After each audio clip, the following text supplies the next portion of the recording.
Assam job চেনেলটোৰ সমুদৰ্শকক অন্য এটা নতুন ভিডিঅ'লৈ স্বাগতম জনাইছোঁ। আজি আমি এই ভিডিঅ'টোত লৈ আনিছোঁ ডিমৰীয়া কলেজৰ যি ৰিক্ৰুইটমেণ্ট ওলাইছে 2024 বৰ্ষৰ সেই ৰিক্ৰুইটমেণ্টৰ বিষয়ে আপোনালোকক কিছু কথা জনাবলৈ। যদিহে আপোনালোকে আমাৰ ভিডিঅ'বিলাক চাই আছে তেন্তে আমাৰ ভিডিঅ'বিলাক লাইক শ্বেয়াৰ আৰু ছাবস্ক্ৰাইব কৰিবলৈ নাপাহৰিব আৰু আমাৰ ভিডিঅ'বিলাক পাৰিলে শেষৰলৈকে স্কিপ নকৰাকৈ চাব। যেহেতু আমি আমাৰ চেনেলত চাকৰি সম্বন্ধীয় বিভিন্নবিলাক বাৰ্তা দি আছোঁ, সেই বাৰ্তাবিলাকৰ জৰিয়তে আপোনালোকৰ কাৰোবাৰ নহয় কাৰোবাৰ নিশ্চয় উপকাৰ সাধন হৈছে। গতিকে এনেকুৱা ধৰণৰ বাৰ্তাবিলাক আমি ভৱিষ্যতেও দি যাম, আপোনালোকে আমাক কেৱল মাত্ৰ ছাপোৰ্ট কৰি যাব। যি কি নহওক, আজিৰ যি আমাৰ চাকৰি, সেই চাকৰিটো ওলাইছে ডিমৰীয়া কলেজ ৰিক্ৰুইটমেণ্ট 2024 অৰ্থাৎ ডিমৰীয়া কলেজত। প্ৰথমটো পোষ্টৰ নাম হৈছে জুনিয়ৰ এছিষ্টেণ্ট অৰ্থাৎ গ্ৰেড 4ৰ পোষ্ট হয় এইটো। আৰু এই পোষ্টটো ৰিজাৰ্ভ আছে আনৰিজাৰ্ভ কেটেগৰীৰ বাবে, অৰ্থাৎ ইয়াত সকলোৱে এপ্লাই কৰিব পাৰিব। টোটেল পোষ্ট আছে এটা।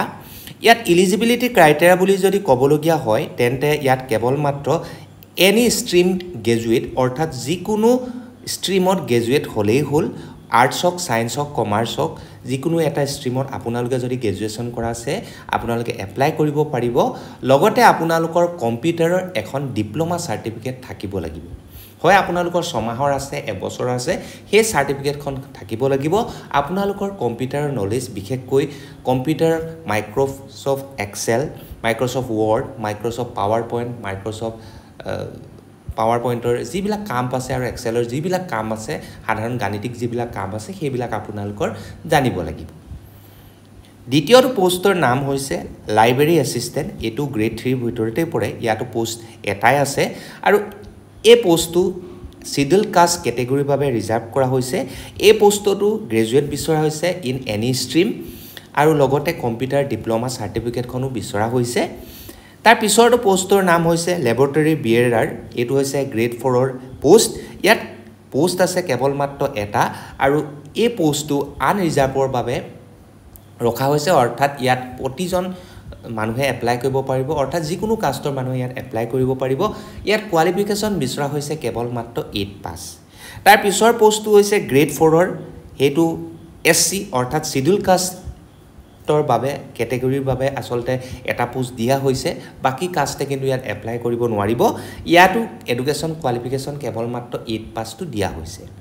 যদিহে আপোনালোকৰ কোনোবা প্ৰাৰ্থী ইচ্ছুক আছে তেন্তে আপোনালোকে কি কৰিব লাগিব, প্ৰথমতে আসাম গেজেটৰ ষ্টেণ্ডাৰ্ড ফৰ্মখন ডাউনলোড কৰিব লাগিব। তাৰপিছত সেইখন আপোনালোকে ডাউনলোড কৰাৰ পিছত প্ৰিণ্ট আউট উলিয়াই তাত যিবিলাক পাৰ্টিকুলাৰ্ছ ভৰাব লাগে সেইবিলাক ভৰাই ল'ব। তাৰপিছত আপোনালোকৰ যিবিলাক ডকুমেণ্টছ প্ৰতিটো চাকৰিৰ বাবে দৰকাৰ সেইবিলাক জেৰক্স কৰি ল'ব, তাত ছেল্ফ এটেষ্টেড কৰি ল'ব আৰু 2 copy recent passport size photograph আপোনালোকে ফৰ্মখনত লগাই দিব। তাৰপিছত আটাইতকৈ গুৰুত্বপূৰ্ণ বস্তু এটা আপোনালোকে তাত গাঁঠি দিব লাগিব, সেইটো হৈছে আপোনালোকে এখন ডিমাণ্ড ড্ৰাফ্ট গাঁঠি দিব লাগিব। গ্ৰেড 4ৰ যিকেইটা পোষ্ট আছিল সেই পোষ্টকেইটাৰ বাবে আপোনালোকে 500 টকাৰ এখন ডিমাণ্ড ড্ৰাফ্ট কাটিব লাগিব আৰু গ্ৰেড 4ৰ কাৰণে আপোনালোকে 300 টকাৰ এখন ডিমাণ্ড ড্ৰাফ্ট কাটিব লাগিব। আৰু এই ডিমাণ্ড ড্ৰাফ্টখন আপোনালোকে কাটিব লাগিব in favour of principal Dimoria college Khetri. আৰু এইখন আপোনালোকে state bank of India Sonapur branch এইটো এড্ৰেছত আপোনালোকে কাটিব লাগিব। এই এড্ৰেছটো অৰ্থাৎ ডিমাণ্ড ড্ৰাফ্টৰ এড্ৰেছটো আমি আমাৰ ডেছক্ৰিপশ্যন বক্সতো দি দিম। পাৰিলে আপোনালোকে আমাৰ ডেছক্ৰিপশ্যন বক্সটো খুলি চাব, তাৰ পৰা এই এড্ৰেছটো ল'ব, ডিমাণ্ড ড্ৰাফ্টৰ এড্ৰেছটো। আৰু আমাৰ ডেছক্ৰিপশ্যন বক্সত আমি টেলিগ্ৰামৰ এটা চেনেলৰ লিংকো দিম, সেইটোতো আপোনালোকে জইন হৈ ল'ব, যাৰ জৰিয়তে আপোনালোকৰ কিবা যদি ডাউট থাকে আমি আমাৰ চেনেলৰ জৰিয়তে আপোনালোকক ডাউটটো ক্লিয়াৰ কৰিব পাৰিম।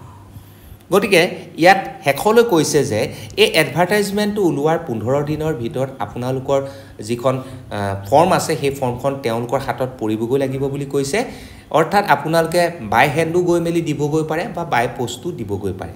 যদিহে আপোনালোকে বাই পোষ্ট দিবলৈ বিচাৰে আপোনালোকে এইটো এড্ৰেছত পঠিয়াই দিব, principal incharge Dimoria college Khetri Kamrup metro' Assam 782403 এই এড্ৰেছটোত পোষ্ট কৰি দিব আৰু এনভেলপৰ ওপৰত কোনটো পোষ্টত আপোনালোকে এপ্লাই কৰিছে সেইটো লিখি দিবলৈ কিন্তু নাপাহৰিব।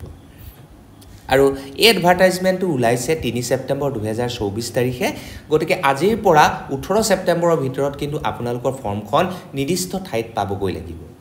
গতিকে এই জব কেটাৰ বিষয়ে কিবা যদি ডাউট থাকে আমাৰ টেলিগ্ৰাম চেনেলটোত সুধিব আমি অনবৰতে আপোনালোকক সহায় কৰিবলৈ আমাৰ চেনেলবিলাক বনাইছোঁ গতিকে ইয়াকে কৈ আজি ভিডিঅ'টোৰ পৰা সামৰণি মাৰিছোঁ এনেকুৱা ধৰণৰ নিয়োগৰ বাৰ্তাবিলাক লৈ আপোনালোকৰ ওচৰত পুনৰ হাজিৰ হোৱাৰ প্ৰতিশ্ৰুতি দি আজিলৈ ধন্যবাদ জয় আই অসম